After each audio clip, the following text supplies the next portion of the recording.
Hello friends, आज हम आए हैं यहाँ सेल्यूलर जेल में। और ये जेल को काला पानी के भी नाम से जाना जाते हैं और ये है Andaman and Nicobar port Blair में। तो चलिए आज मैं आप सभी को काला पानी के बारे में कुछ बताते हैं। काला पानी आज़ादी से पहले ब्रिटिश के द्वारा भारतीयों पे किया जुल्म की दर्दनाक कहानी है। आज हम आपको अपने इस वीडियो में क्या होती है काला पानी की सजा, कैदी इसके नाम से क्यों खापते थे, मैं आप सभी को इस वीडियो के द्वारा बताएंगे। आपने ध्यान दिया तो यहाँ पर दो मशाले जल रही हैं। ये जो पहला मशाल है ये बने 2004 में, देखिए जो लोग जेल में शहीद थे उनकी याद में, और दूसरा मशाल 2016 में वीर सावरकर जी की याद में। इन दोनों के जलने के लिए गैस यूज होता है LPG गैस, जो कि Indian oil free of cost में सप्लाई करता है। तो ये एवरी मंथ 24 और 48 सिलेंडर यूज होता है। इसी तरह ये जो बीच में व्हाइट मार्बल जो एरिया आप देखें, ये एक शहीद स्तंभ है।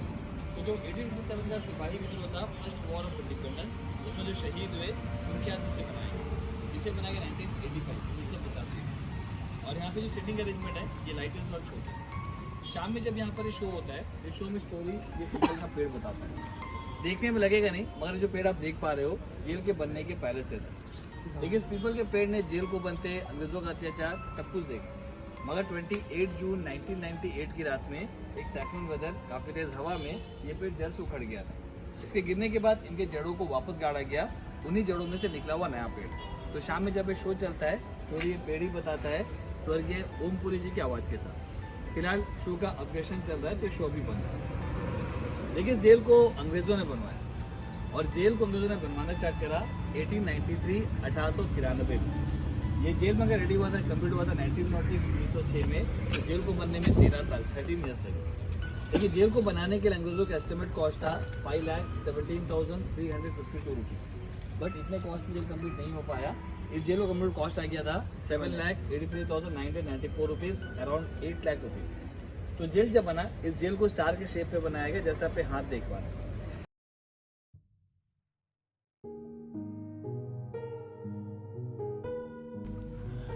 हर एक जेल 3 मंजिल में बनाई गई और इस जेल में 696 सेल्स बनाई गई, ताकि यहाँ पर लाई गई सभी कैदियों को अलग अलग रखा जा सके। हर सेल्स के साइज 4.5 मीटर इंटू 2.7 मीटर था। 3 मीटर की हाइट पर विंडोज़ भी लगाई हुई थी। लेकिन जैसे कि आप सभी को पता है, जेल के चारों ओर पानी ही पानी, तो कैदी यहाँ से भागना मुश्किल ही नहीं, नामुमकिन था।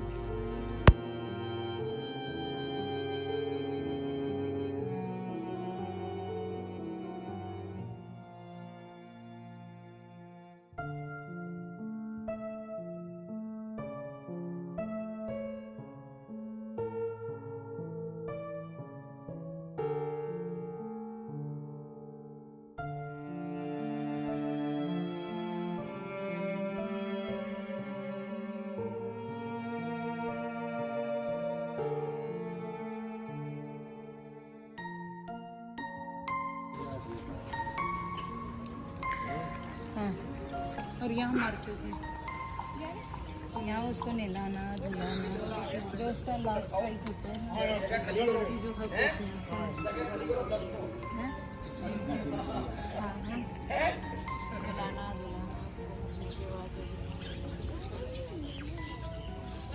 जो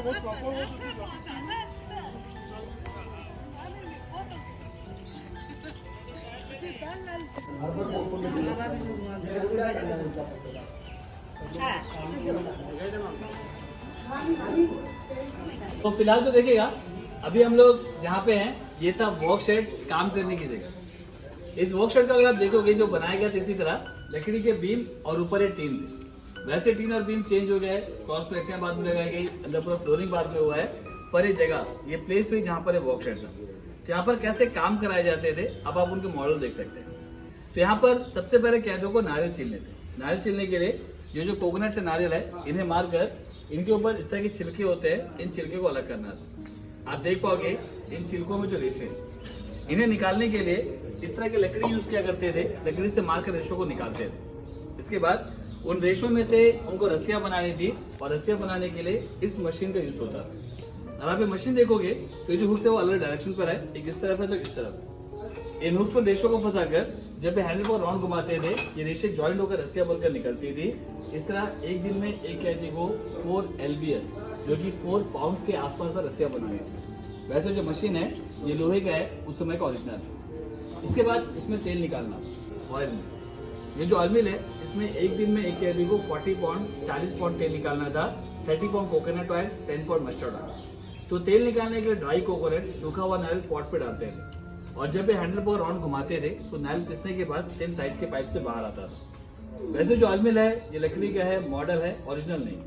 मगर में जब अंदर आए और आपने ध्यान दिया तो सामने एक जमीन पे लगा है, लोहे का बना, जिसका पॉट उस समय का ओरिजिनल है और हैंडल चेंज हो गया। तो यहाँ पे और भी बहुत से ऑयल मिल थे, बाकी डिस्ट्रॉय तो हटा दिए गए। ये था पनिशमेंट ड्रेस। इनको कभी एक दूसरे से बातचीत करते हुए पकड़ा गया या फिर ब्रिटिश ऑफिसर के साथ किसी ने आर्ग्यूमेंट किया तो ऐसे सारे केसेस में पनिशमेंट पीरियड डिक्लेयर करते हुए इस ड्रेस को पहनाया जाता था। और पनिशमेंट ड्रेस पहनने से क्या होगा, इसके अंदर लाइक स्किन डिजीज़, एलर्जी, ये सारी प्रॉब्लम होती थी इनको। जैसे कि आप सब देख रहे हैं ये फ्लॉगिंग फॉर्म है। तो इस जेल में जितनी भी पनिशमेंट होता था उसमें से सबसे टफ होता था फ्लॉगिंग फॉर्म। किसी भी कैदी को ब्रिटिश के हिसाब से फ्लॉगिंग किया जाता था, उसको सबसे पहले नेकेड करता था। नेकेड करने के बाद दोनों हाथ और पाँव को लॉक करके दोनों हाथ और पाँव को लॉक करने के बाद पनिशमेंट शुरू करता था। तो यहाँ रख के पनिशमेंट दिया करता था ताकि सब देखे और उसका चीख को सुने ऐसे।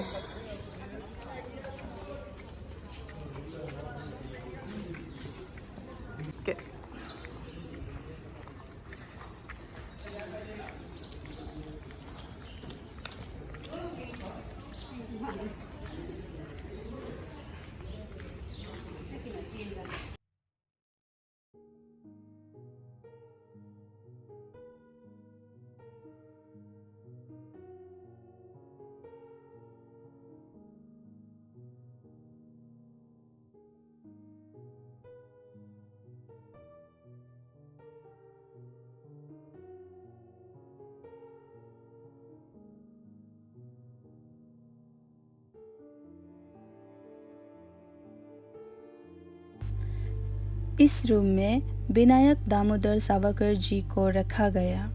सावरकर जी को ब्रिटिश द्वारा लंदन में अरेस्ट किया गया था। लंदन में उस वक्त वो लॉ कर रहा था। कहता है कि उस समय भारत पर आज़ादी की मोमेंटम भी तेज थी। इनके ऊपर बहुत सारी चार्जेस लगाते हुए इनको अरेस्ट किया गया था। लंदन से बाई शिप लाते वक्त फ्रांस के मासिलत फोर्ट में जिस जहाज़ से लाया जा रहा था उस जहाज़ से उन्होंने जंप किया और स्विम करते हुए फ्रांस से भाग गया था। उसके बाद फ्रांस के ऑफिसर द्वारा बाद में उसको अरेस्ट किया और ब्रिटिश को हैंड ओवर किया और इंडिया लाया गया। इसके बाद पूरा 50 इयर्स का सज़ा सुनाते हुए अंडमान के इस जेल में लाया गया 1911 में।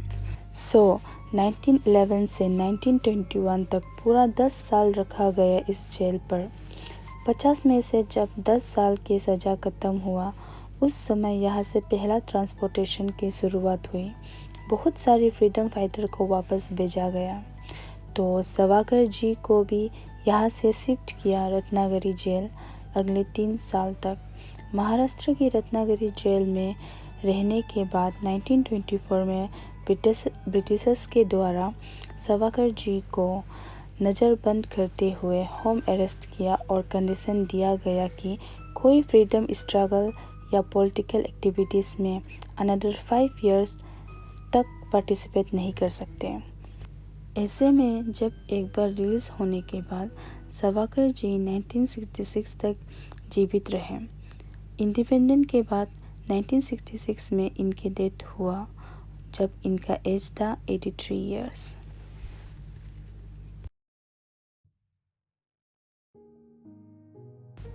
सो टोटल यहाँ 7 विंग्स था, बाकी के 4 विंग्स ये साइड में था। जो आई मीन अभी आप जो ब्लू साइड देख रहे हैं, ये एरिया में भी पहले विंग्स था, वो सब डैमेज होने के कारण यहाँ अंडमान के एसोसिएशन के द्वारा ये हॉस्पिटल बनाया गया है। ब्लू साइड में जो आप देख पा रहे हैं, ये हॉस्पिटल है JV पेंट हॉस्पिटल। इस हॉस्पिटल में सारे ट्रीटमेंट, डॉक्टर, मेडिसिन सब कुछ फ्री ऑफ कॉस्ट दिया जाता है। 1964 में इस हॉस्पिटल को बनवाया गया था। तो यहाँ तक था मेरी अंडमान की सफ़र। अगर आपको भी कभी मौका मिले तो एक बार सेलुलर जेल ज़रूर जाके आना। यहाँ आपको अपने वीर क्रांतिकारियों की हिम्मत और जज्बा को देखकर गर्व की अनुभूति होगी। अगर आपको मेरी इस वीडियो को पसंद आई तो प्लीज़ लाइक, शेयर और सब्सक्राइब ज़रूर कर देना।